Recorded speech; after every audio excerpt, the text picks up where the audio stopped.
Christians sing to hear the news the angels bring. On Christmas night all Christians sing to hear the news the angels bring. News of great joy, news of great mirth, news of our merciful King's birth.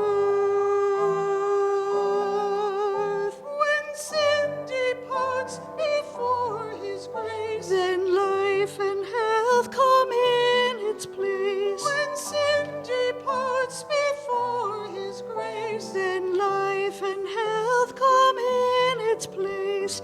Angels and men with joy may sing, all for to see the newborn King.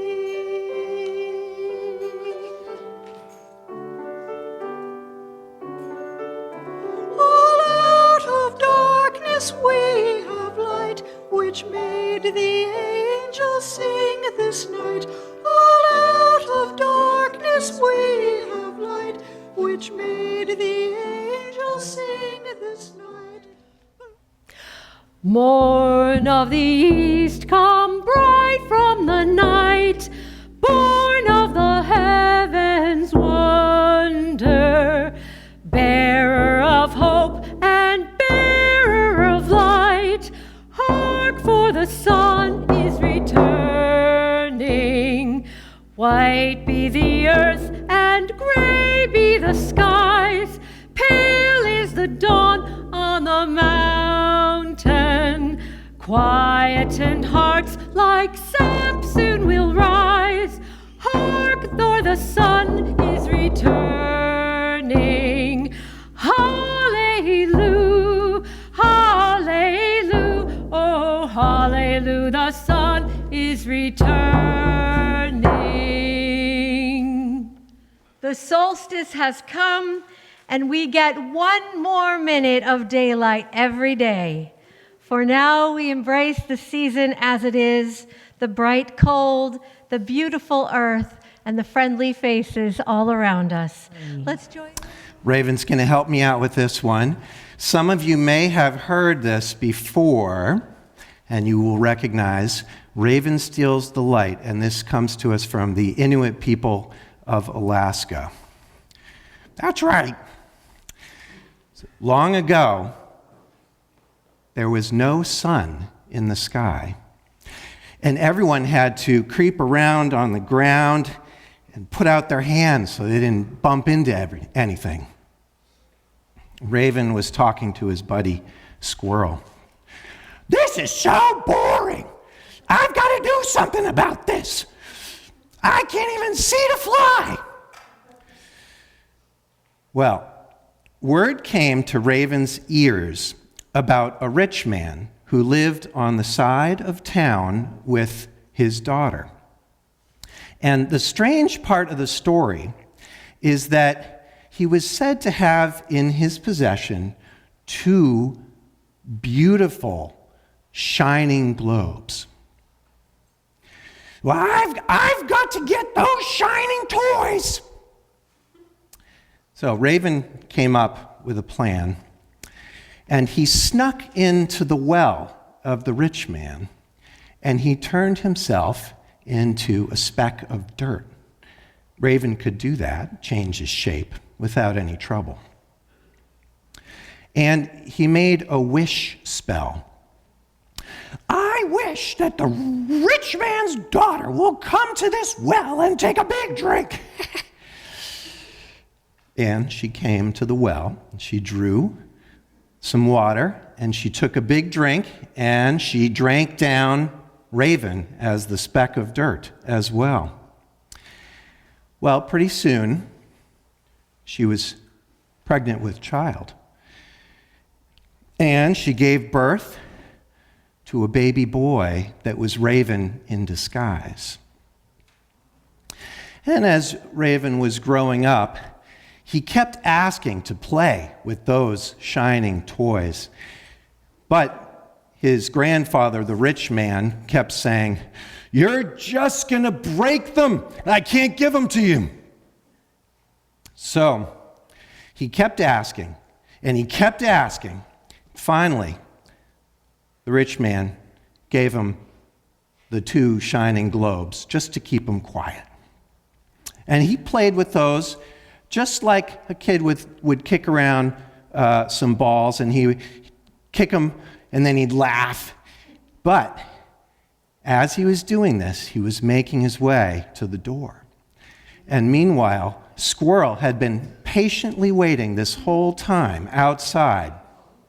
And so when Raven saw Squirrel, he kicked the ball, the big one, to Squirrel, and Squirrel took off. And Raven took off with him, and they were running, and the rich man got up, and he started running after them. But every time he got over to Squirrel, Squirrel would kick the ball to Raven. And every time he got over to Raven, Raven would kick the ball back to Squirrel, until finally, Raven changed his shape back into his bird-like form, and he grabbed the large ball, and he came up into the sky. "Give it back," the rich man said. "No!" "Give it back." "No!" "Well, I've got this other ball here, and if you take this, the nights will be long and dark, just like your feathers." "I'd rather have this one and have the days be long and bright to show off my feathers." And with that, he threw the ball up into the sky, where it became the sun. Some people say the rich man was so angry, he threw the other ball up, which became the moon. But that's just what some people say. Happy solstice.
So the shortest day came, and the year died.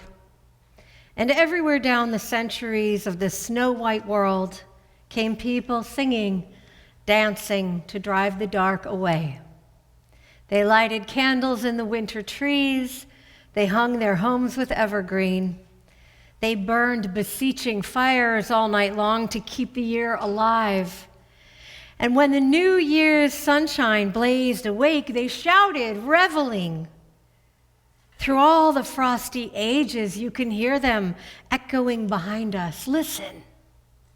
All the long echoes sing the same delight this shortest day.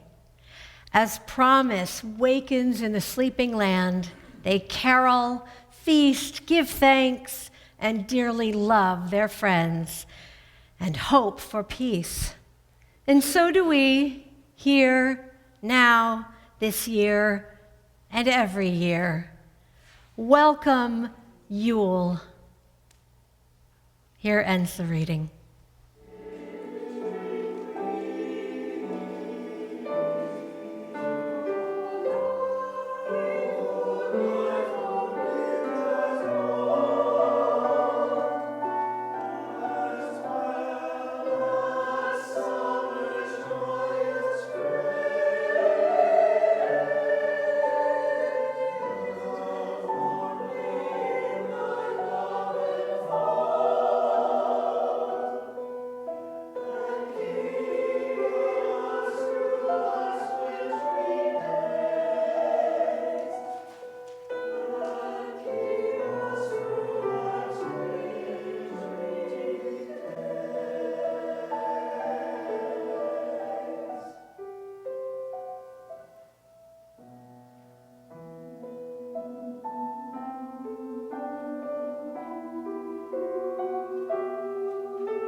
Perfect weather to appreciate those beautiful lyrics by Longfellow.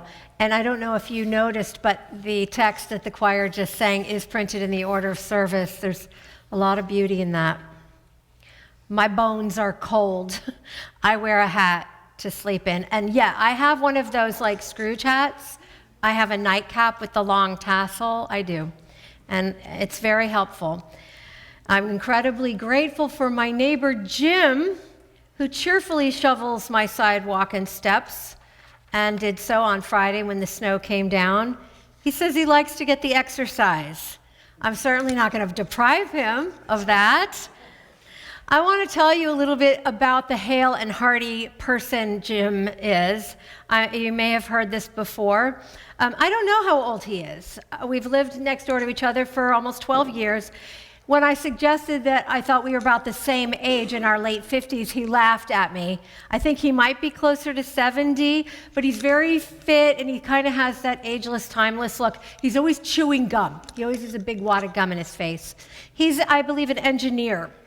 During the pandemic shutdown in March of 2020, you remember that shocking time when our lives were utterly disrupted and we were all scrambling to adjust not only to shut down schools and workplaces, businesses. We were, as the Bible says, sore afraid. A plague had visited us, and we didn't know how it was being spread, and it was just stealing away thousands and then many hundreds of thousands of people all over the globe. In this time of fresh fear and high paranoia, right then, my mother died unexpectedly. I was not in a good way, mentally, emotionally. I was absolutely staggering around, trying to get my bearings a little bit and trying to get the church online. I live in a neighborhood where we know each other, and some of us are very close friends, but even those who are not have each other's names and phone numbers in our phones, and we text, and we check in, and we keep an eye on things in the area.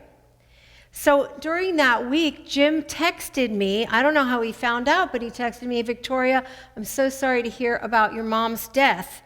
And I texted back, "Thanks, Jim." And then a few days later, he texted me again and said, "It's Jim. I'm going to be getting your groceries. So send me a list of what you want by Thursday morning. And I'm going to be going to Market Basket, Shop and Stop, and Whole Foods. So be specific about the brands that you prefer."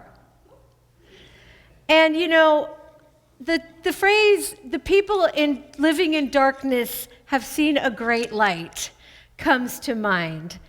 That's the Gospel of Matthew quoting the prophet Isaiah in reference to Jesus' appearance on the scene to preach and heal.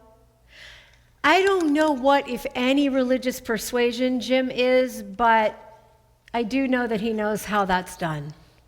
The great light. We all take turns stumbling around in the darkness. If you're able, if I'm able, we hold up a flame, a torch, a flashlight, a cell phone. It's really that simple. The earth does it as it rotates around the sun. The prophets of love and peace do it, and we do it. We can do it. There's no reason to overthink this. If Jim had said, if he'd overthought it and had said, tippy toe, "Hi, Victoria, I was wondering, would it be helpful if I went and got your groceries?" You know what I would have said? "Oh, no, I'm fine." How many times have you done that? "Oh, I'm fine, because you know what? There's a killer virus out there. I am not about to accept my neighbor going out into that on my behalf." But Jim essentially marched right into my life with a blowtorch against my stunned and obscured reality. He was all warmth and illumination. No small, cautious candle held aloft, waiting at the door for permission to enter. If he knew how many times I have told people about his extraordinary gesture, I don't even know what he would say. The gum would just be going, "Okay, Victoria, all right, let's talk about that tree that needs to come down." Because P.S., Jim shopped for me and got all my groceries for months, depositing the bags of food over the fence. And when I was finally able to kind of come out of my stupor and function better, I told him, "Hey, I'm doing okay. I'm ready to go shopping for myself." And I thanked him profusely and probably dropped off some baked goods. And I said, "I would love to settle up our bill," because right away, immediately when he said he'd go shopping for me, I said, "Keep the receipts." Well, again, I went to settle up, and he scoffed in my face from a distance over the fence. He kind of laughed right at my face, and it wasn't cute. It wasn't cute. It was a little bit aggressive. It was like, "I will not be taking your money." In her book, Wintering, The Power of Rest and Retreat in Difficult Times, by Catherine May, May begins by recounting the story of her husband's health crisis that plunged her, at the age of 40, into a time of terrible bleakness and struggle.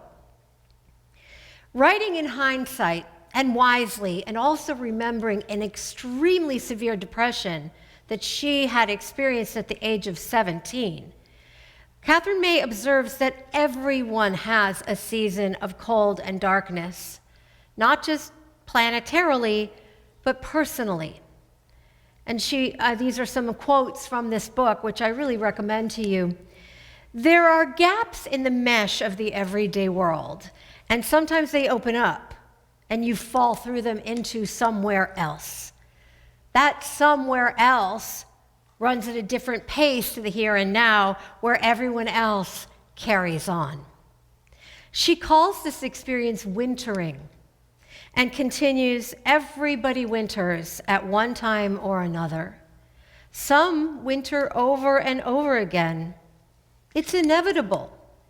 We like to imagine that it's possible for life to be one eternal summer, and that we have uniquely failed to achieve that for ourselves. We're not raised to recognize wintering or to acknowledge its inevitability. This is the philosophy of the Stoics, whose guidance I became reliant on during the pandemic shutdown months, and who have stayed on my steady rotation of reading, study, and companionship. These aren't poetic guys in their counsel. They are realistic and reasonable and caring. The darkness and cold are part of life, they remind us, and no one is immune at any age or anywhere. We are not in control of how and when difficulties will come among us, but we can have a measure of control in how we face them. But in doing so, the Stoics and Catherine May advise us to take a head-on approach, not a white-knuckle one.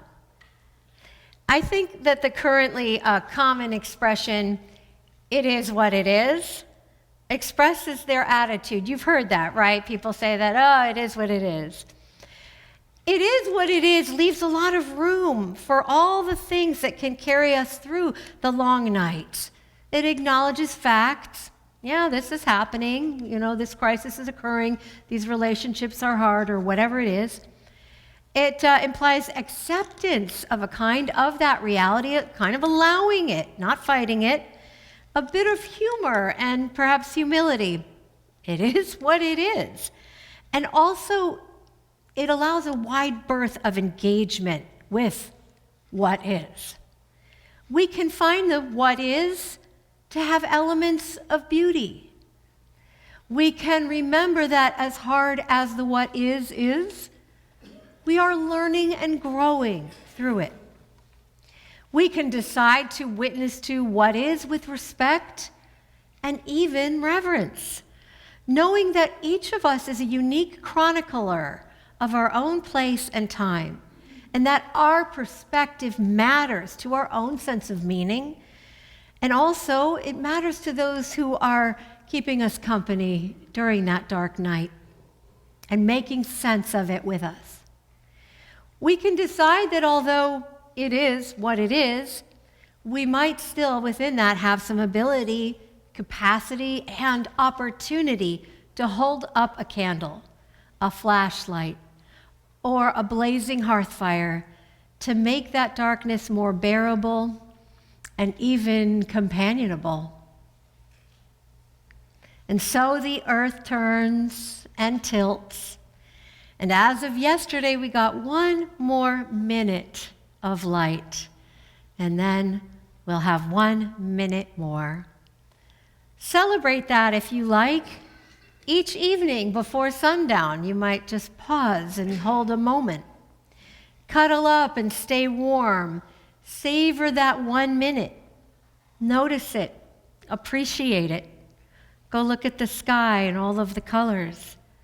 Notice and appreciate, too, how sometimes you might be that moment of light for someone who abides in darkness and winter and is wintering, and how sometimes you may be the one receiving the warmth and the light from another caring human being, or from a kindly tree, or the vast, magnificent horizon over the ocean, or the glimpse of a red cardinal among the stark winter branches.